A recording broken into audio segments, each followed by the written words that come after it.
दोस्तों नमस्कार। The news insider में आपका स्वागत है और आज हम बात करेंगे अनाज मंडी करनाल में काटे गए फर्जी गेट पास की। जब भी कोई भ्रष्टाचार का मामला सामने आता है तो एक बार तो ऐसा लगता है कि इस बार प्रशासन और पुलिस भ्रष्टाचारियों के गिरेबान पर हाथ डाल ही देगी, लेकिन फिर अचानक से ऐसा क्या होता है कि उस गड़बड़ी को, उस भ्रष्टाचार को धीरे धीरे दफन कर दिया जाता है और जांच के नाम पर मामला लटकता रहता है। साल नवंबर में फर्जी धान खरीद का एक मामला करनाल की अनाज मंडी में सामने आया।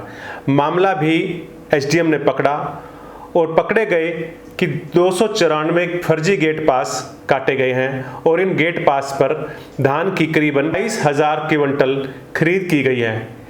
मजे की बात यह थी कि अनाज मंडी में यह धान थी ही नहीं, यानी कि धान की फर्जी खरीद की गई थी और इस खरीद के पीछे सीधी सीधी मंशा थी कि किस तरह से मिलर और आढ़तियों को लाभ पहुंचाया जाए।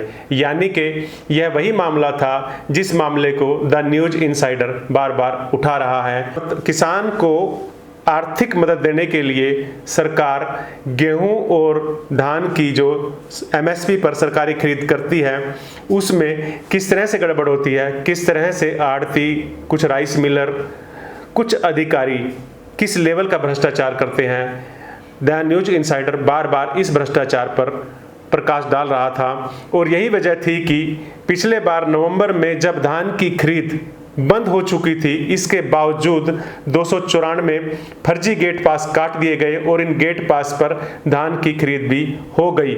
मजे की बात तो यह है कि इस पूरे मामले में उन आरोपी आढ़तियों की पहचान हो चुकी है, लेकिन इसके बावजूद भी जांच एजेंसियां उन आढ़तियों को बचाने के लिए मामले को ठंडे बस्ते में डाल रही हैं। हमने जब एसपी गंगाराम पुनिया से इस बारे में बातचीत की तो उन्होंने बताया कि जल्द ही इस मामले का खुलासा कर दिया जाएगा, लेकिन सवाल यह है कि जो मामला 8 माह से सरकारी फाइलों में दबा पड़ा है वो यकायक 15 दिन में कैसे सामने आ जाएगा, यह बड़ा सवाल है। एसडीएम आयुष सिन्हा ने जब इस मामले को या इस स्कैम को पकड़ा था तो उन्होंने मंडी एसोसिएशन के एक पदाधिकारी की दुकान पर छापा मारा था और यह जानने की कोशिश की थी कि उस दुकान पर कितना धान है।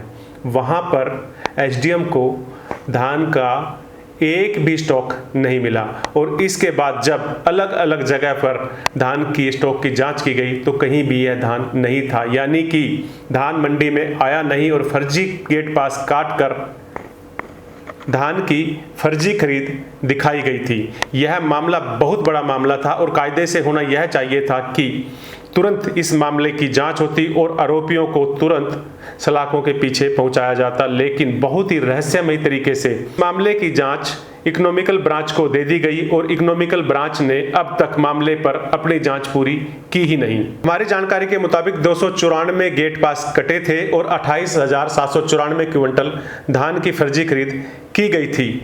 यह वह पैसा था जो किसानों की जेब में जाना चाहिए था, लेकिन गया ये मिलर्स और आढ़तियों की जेब में। और यही स्कैम साल दर साल अनाज मंडी में एमएसपी खरीद में हो रहा है।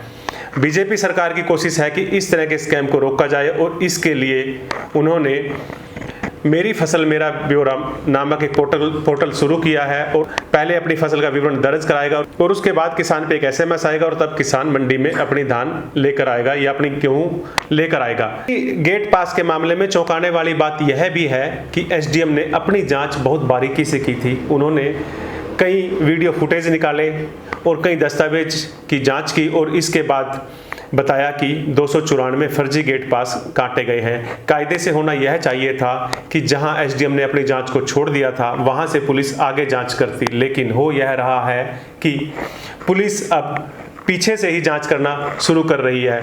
एसडीएम की रिपोर्ट में ई खरीद पोर्टल व गेट कीपर की आईडी से संबंधित आईडी व पासवर्ड तत्कालीन सचिव सुंदर सिंह के पास थे। रिपोर्ट में पाया गया कि गेट नंबर 1 पर विनोद, सनी, तुषार और बलबीर और गेट नंबर 3 पर प्रिंस, निखिल, अंकुश और अमित, जो कि तत्कालीन सचिव सुंदर सिंह द्वारा अपॉइंट किए गए थे, ने अधिकारियों व प्राइवेट कर्मचारियों ने आईडी व पासवर्ड का गलत इस्तेमाल करके धान मंडी में आए बिना ही फर्जी गेट पास जारी कर दिए थे।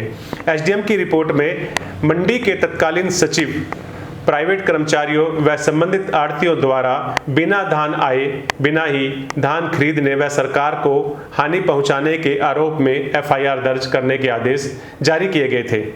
मामले में एफआईआर दर्ज हुई, लेकिन उसके बाद मामला धीरे धीरे दबा दिया गया और आज स्थिति यह है कि जिन आढ़तियों के लाइसेंस कैंसिल किए गए थे उसमें से कईयों के लाइसेंस भी बहाल कर दिए गए हैं और इन आढ़तियों ने इस बार गेहूं की खरीद भी की है। और यह सारी गड़बड़ कहीं और नहीं, मुख्यमंत्री सीएम मनोहर लाल खट्टर के विधानसभा क्षेत्र करनाल में हो रही है। सरकार दावा करती है कि वह भ्रष्टाचार पर जीरो टॉलरेंस की नीति अपना रही है, लेकिन करनाल की अनाज मंडी में जो हो रहा है वह सरकार के इन दावों पर भी सवाल खड़ा करता नजर आता है। धन्यवाद। अगर आपको हमारा काम पसंद आता है तो आप हमें लाइक करें, सब्सक्राइब करें। आपको उचित लगे तो इस वीडियो को शेयर करें ताकि भ्रष्टाचारियों की गर्दन पर प्रशासन का शिकंजा कसा जाए।